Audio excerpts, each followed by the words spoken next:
Mudah-mudahan kita masuk ke putaran kedua. Saya sendiri punya feeling kayaknya satu putaran. Kayaknya ya. Feeling saya kok satu putaran. Dan kita mengatakan ini kepada Mas Pram, kepada tim PD Perjuangan, kumpulkan C1 supaya jadi bukti. Pak RK kalah di Jakarta, padahal Bapak sudah ke Jakarta. Ada imbauan atau terima aja nih Pak RK kalah, Pak? Tanyakan ke Pak RK.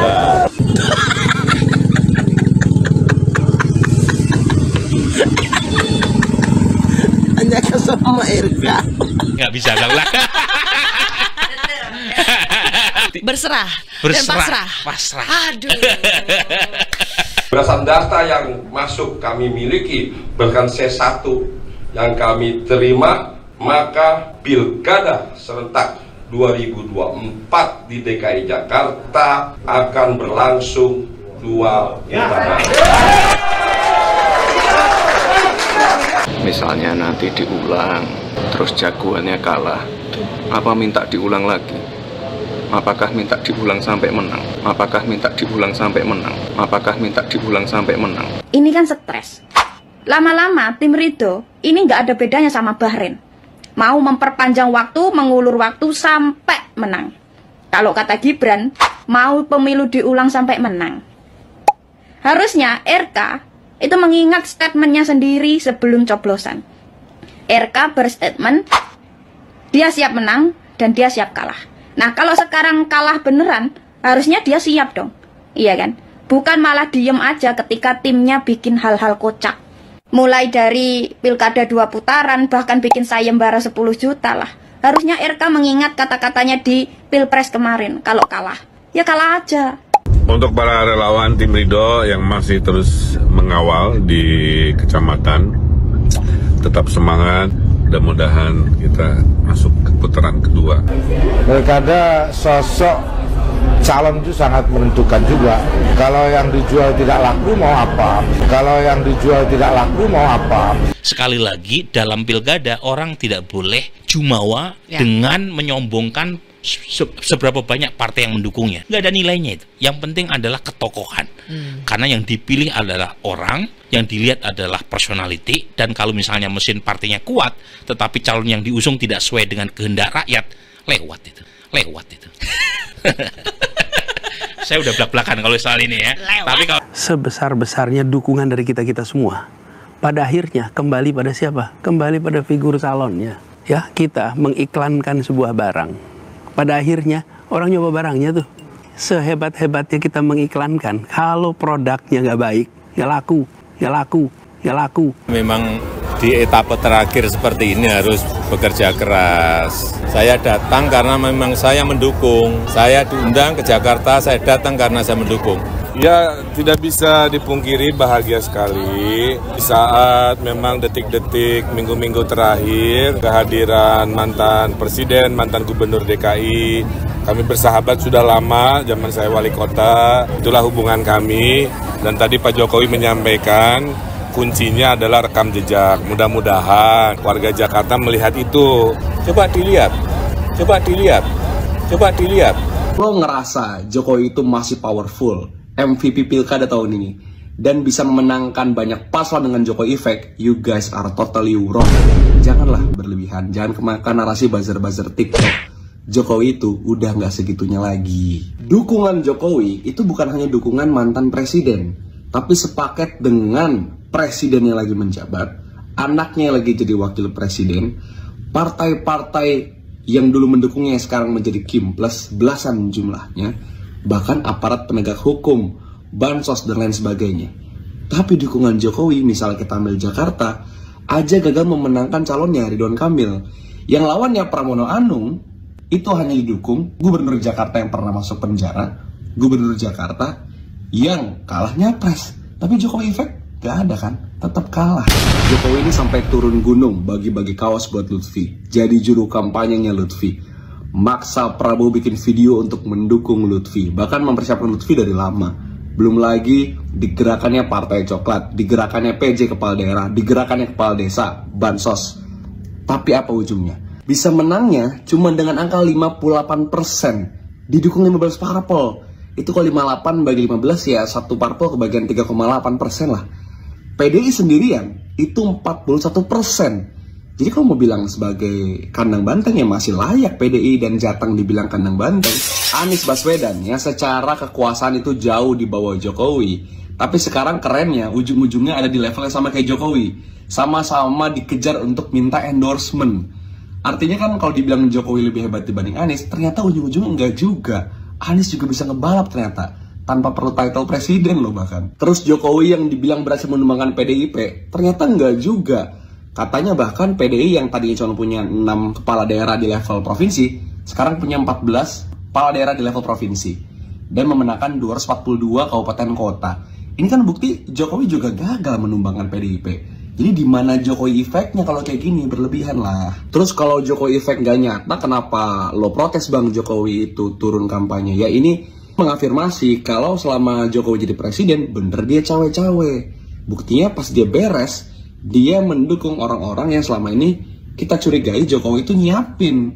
Belum lagi, Jokowi tetap mempengaruhi kekuasaan hari ini buat gerakin berbagai instrumen negara untuk dukung calonnya dia. Ini kan yang nggak benar, nggak baik lah.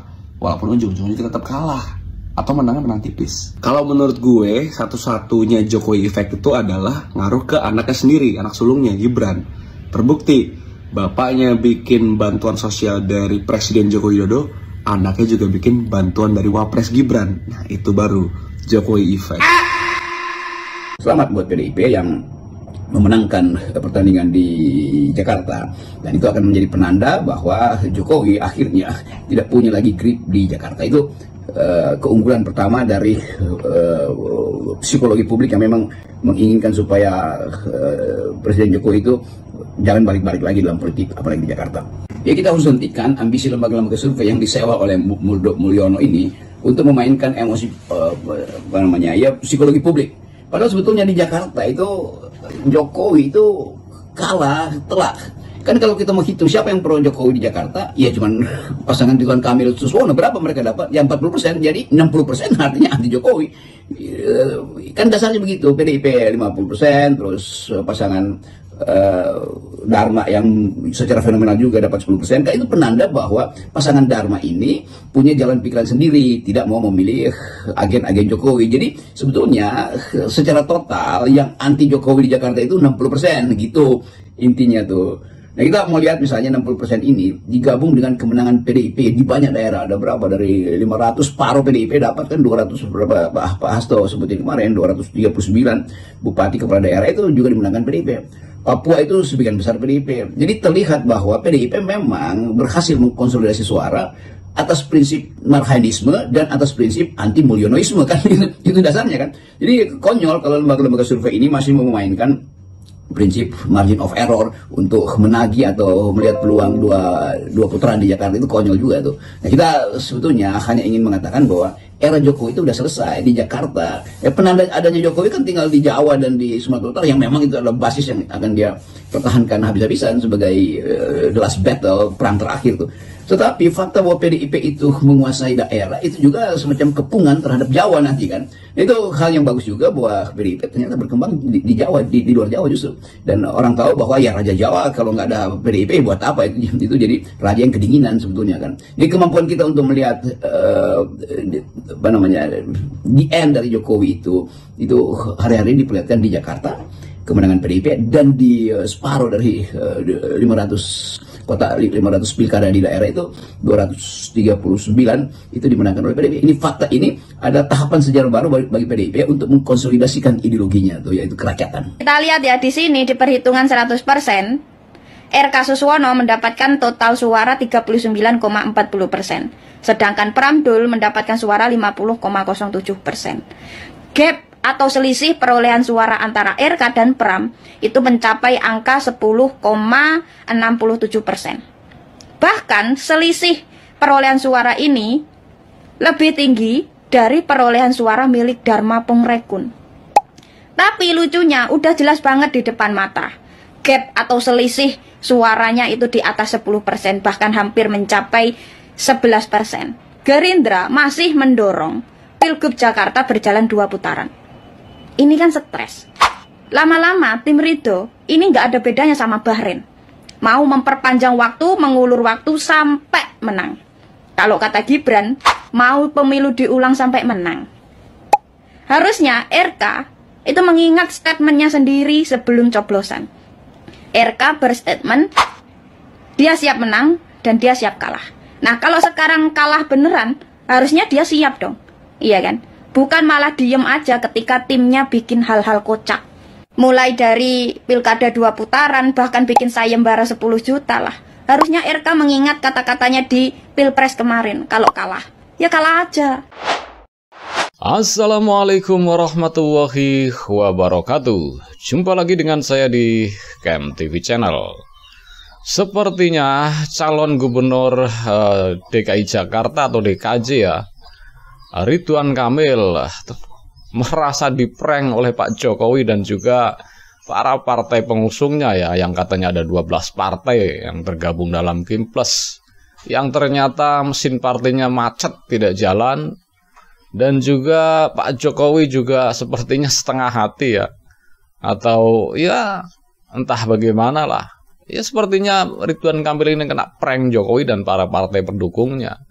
Masalahnya kalah telak oleh Pramono Anung dan Rano Karno ya, yang cuma satu partai pendukungnya, pengusungnya satu partai, dan ya didukung oleh banyak relawan, didukung oleh mantan gubernur Anies Baswedan, Basuki Cahayapurnama dan para pendukungnya, dan juga para ormas-ormas lain lah ya, para ulama, para kiai, tetapi bisa mengalahkan dukungan dari mantan presiden, 2 mantan presiden, presiden yang sedang menjabat, wakil presidennya sekalian, dan juga ada 12 partai yang mengusung di belakangnya, tetapi tumbang di DKI Jakarta. Karena DKI kita tahu ya, masyarakatnya sudah cerdas, sudah melek politik, jadi nggak bisa tuh dikipang-kipungin sama yang namanya Raja Mulyono ya. Dan ya kita bisa ngambil kesimpulan kalau Ridwan Kamil kena prank nih.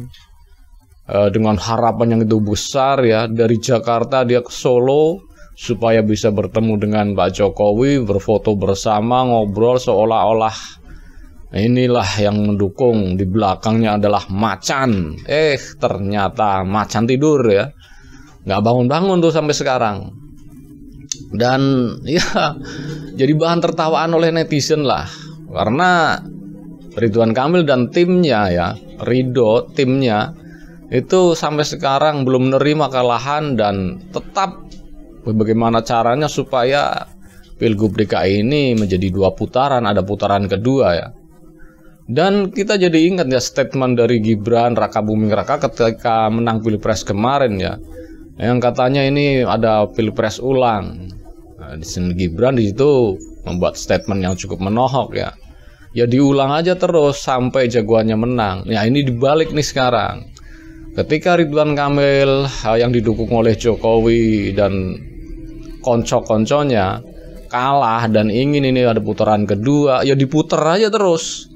Puter terus sampai jagoannya menang, puter lagi sampai jagoannya menang.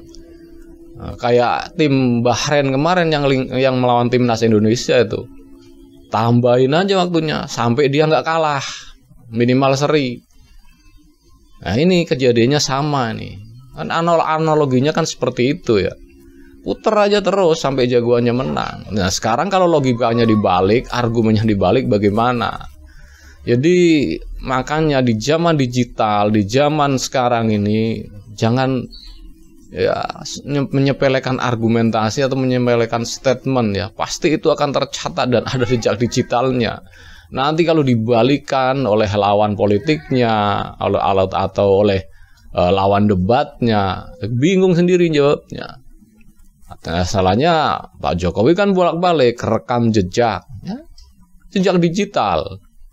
Ridwan Kamil juga waktu Pilpres kemarin berstatement kalau kalah ya kalah aja. Nah sekarang kita balikin nih ke Ridwan Kamil.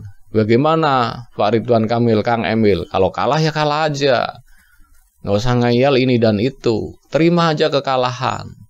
Bagaimana kalau sekarang posisinya dibalik argumennya? Pusing kan? Nah itu kayaknya jangan seolah-olah enteng bener mengucapkan ketika kita ini sedang di atas angin, posisi sudah menang, jadi merasa jumawa, berbesar merasa paling besar, jadi ngomong seenak perut. Tetapi giliran keadaannya dibalik seperti sekarang ini, Kim Plus dan para Mulyono dan konco-konconya kalah, dibalik argumennya bingung. Akhirnya tuduhannya ada kecurangan lah. Kemarin ketika Pilpres kita nuduh banyak kecurangan, wah biasa, itu penyakitnya orang kalah, pasti nuduh curang. Ini sekarang dibalik, itu penyakitnya orang kalah, nuduh curang lah, nuduh ada pelanggaran kampanye di masa tenang, membagi sembako, tetek bengek. Padahal kekuasaan, alat kekuasaan semua ada pada pendukung Ridwan Kamil. Tetapi begitu enak bener lempar bola panas. Sana yang berbuat curang, PDIP lah yang berbuat curang di DKI Jakarta. Ada yang begini, ada yang begini. Nah, kita balik lagi, ya itulah argumennya orang yang kalah ya seperti itu. Nuduh ada kecurangan, nggak mengakui kalau memang kalah, kalau memang lemah, kalau memang jagoannya ini nggak laku untuk dijual. Jadi ada Pak Anies juga begitu, dan juga ada Direktur Indikator ya, Pak Burhanuddin Muhtadi juga mengungkapkan hal yang sama. Figur calon ini sangat menentukan sekali. Bahkan dari PKB ya, Jazilul Fawaid ini, orang PKB ya, sekjen PKB apa pangkatnya di PKB, juga mengatakan faktor figur itu sangat menentukan sekali. Bagaimana kalau dijual nggak laku? Sehebat apapun yang mendukung di belakangnya, kalau dijual nggak laku, ya tetap nggak laku. Sama juga pendapatnya Pak Anies Baswedan. Kita mengendorse sebuah produk, kita ingin menjual sebuah produk, pasti orang akan menguji produknya tersebut. Ternyata setelah diuji produknya itu tidak berkualitas, maka dia pasti tidak laku. Dijual kemanapun, sehebat apapun yang menjual, pasti nggak laku karena barangnya ini nggak berkualitas. Dan Burhanuddin Muhtadi juga mengungkapkan faktor dari figur seorang paslon ini sangat menentukan sekali. Dan kita tahu Ridwan Kamil dan Suswono beberapa kali blunder. Iya kan? Blundernya parah banget lagi, merendahkan martabat kaum perempuan, merendahkan para single parents. Itu kan sangat blunder sekali, dan akhirnya dijauhin sendiri sama masyarakat. Bukan berarti kita ini mencurangi atau bagaimana. Orang paslonnya aja blunder melulu kok. Ya jadi wajar kalau pemilih ini nggak suka dengan statement-statementnya, dengan gaya kampanyenya, apalagi dengan rekam jejaknya, kata Pak Jokowi. Rekam jejaknya ngelecehin, merendahkan perempuan ya. Jadi siapa orang yang mau milih? Dan dari situ saja harusnya berkaca diri sebelum menunjuk ke orang lain. Jari yang 4 ini menunjuk ke diri kita, introspeksi diri dong. Jadi biar nggak kelihatan makin stres gitu loh. Ini kan kelihatan makin stres, makin pusing. Harus ada putaran kedua, tapi nggak lihat realita ke dalam seperti apa. Kualitas diri nggak diukur dulu. Itu loh, ini Jakarta. Nah, kalau di Jawa Barat mungkin saja Kang Emil itu di atas angin. Tapi giliran dibawa ke Jakarta, ya masuk angin. Nah itu akhirnya terlalu mengandalkan endorsement dari Pak Jokowi yang sekarang ini elektabilitasnya sudah mulai menurun. Dan ya kita bisa saksikan lah di Jakarta ini contohnya, nggak mempan, nggak ada efeknya sama sekali. Oke, mungkin cukup sekian dulu reaction video terbaru dari KMTV ya. Mudah-mudahan bisa memberikan pencerahan buat Anda semua. Dan bagi Anda yang ingin berkomentar, silakan tulis komentar Anda ya di kolom komentar yang tersedia. Dan bagi Anda yang belum subscribe, tolong subscribe ya, supaya mendukung channel ini agar tetap jaya di media YouTube ini ya. Oke. Cukup sekian dulu. Assalamualaikum warahmatullahi wabarakatuh. Salam waras.